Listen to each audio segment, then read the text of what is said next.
to the University of Maryland. Both my parents went to Maryland, my aunts, my uncles, even my grandma went to Maryland. So it runs really deep in my family. And when I was there, I started working for this organization called Food Recovery Network. And basically, they take leftover dining hall food that would normally get thrown away at the end of the day, use student volunteers to drive down to a partner agency, such as a food bank or another nonprofit. We got approached by a supplier of surplus fruits and vegetables, which I had no idea that they were really going to waste at the time. I was a senior in college. This was October 2013. They had the supply of excess products from farms, and they wanted us to sell them to college students. I said, sure, why not? I did it for an internship for Food Recovery Network. I also used it as a class project.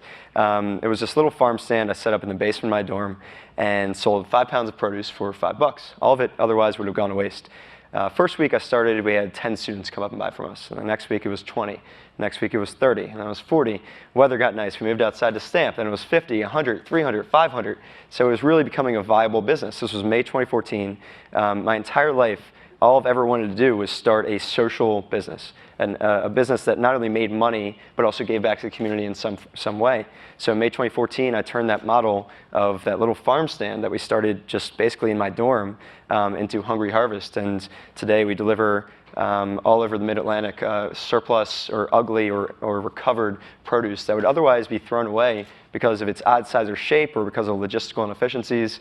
I can go on and on about why produce goes to waste. The reasons are absolutely ludicrous. So, for example, blueberries that a grocery store orders in 6-ounce cases actually arrive in 4.4-ounce cases, and they'll kick the entire load. And now all of a sudden, that whoever contracted the freight has to get rid of that produce somewhere, right? Oftentimes, it'll either wind up in the landfill or be sold as animal feed. It's not a proper use of produce when it was just a 1.6-ounce difference in the case. I don't think that's a really proper reason for food to go to waste.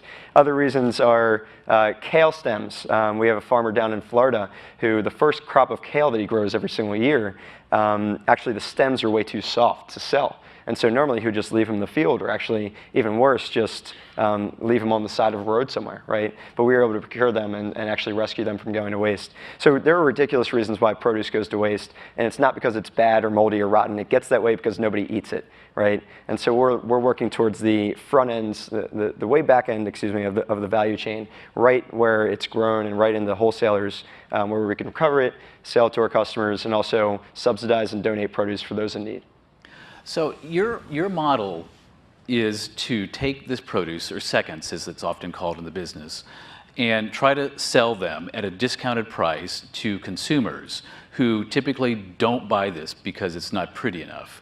How do you convince them? Because I'm that way too. It's like, if I see an apple that has, Sure. like a clear hole in it that looked like maybe there was some sort of animal living in it, Sure. I'm not going to buy it.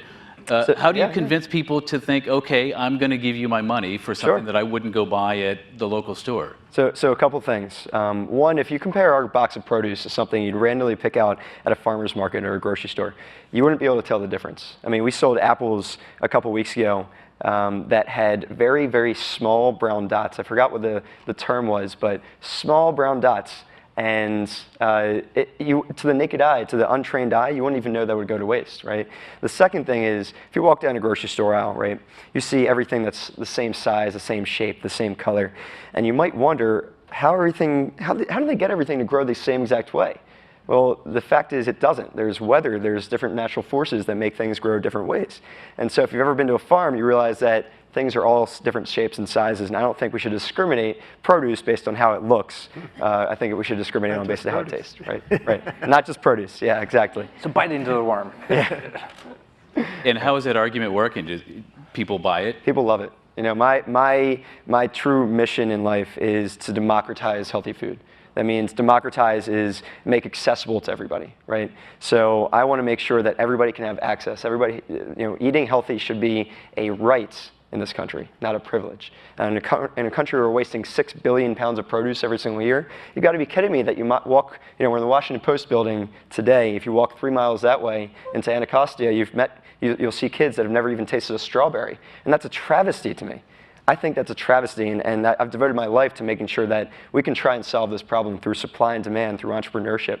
And I want to see other companies that are starting, and we are seeing other companies that are starting to jump on this ugly produce trend and starting to sell in their grocery stores and starting to sell it to consumers, which I think is a great thing, that people are finally waking up and realizing that produce, it shouldn't go to waste for these reasons that I just listed, and I can go on and on about other reasons why it would go to waste. Well, I know, Spike, you're also involved with a app, I believe, that is dealing with food waste. Yeah, so recently, last year, we got involved with Food Rescue, which is I'd like to describe it as the Uber of food waste.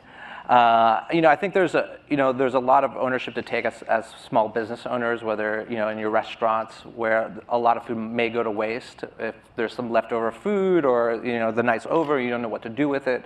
There's a place for that food, and I think a lot of small business owners were scared of the liabilities of donating food to people that need it, right? But I think the interesting part is that in 1995 we passed the Bill Emerson Act, which actually kind of states you're not liable if you're gracious enough to donate your food to somebody else, right?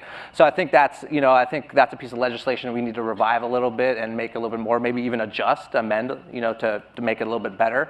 But Food Rescue app works really easy. Basically, it's volunteer based, which I really enjoy. Anybody in this room today can actually sign up, get on the app, and go do a food rescue. And they make it very easy. You just, if you have 20 minutes to spare or an hour to spare, you log on to this app, you look where there's a food rescue available. It's usually at a small business. We, the pizza, partake, so all our leftover pizza we donate at the end of the day. Some volunteer comes and picks it up and takes it directly to somewhere where it's in need, where people eat it. I participate as well. My restaurants participate in the Food Rescue app, but I as well do runs myself. I find myself many times in the city where it's 5 o'clock and I don't want to drive back home because of all the traffic. I got maybe 20 or half an hour to spare. I'll just log on the app and look for Food Rescue, and it's amazing the people on the receiving end, their smiles when you're walking into the door with warm food that's packaged well, and these guys are getting a really, really good meal, and it's getting donated where otherwise it would have probably went to waste in some shape or another. So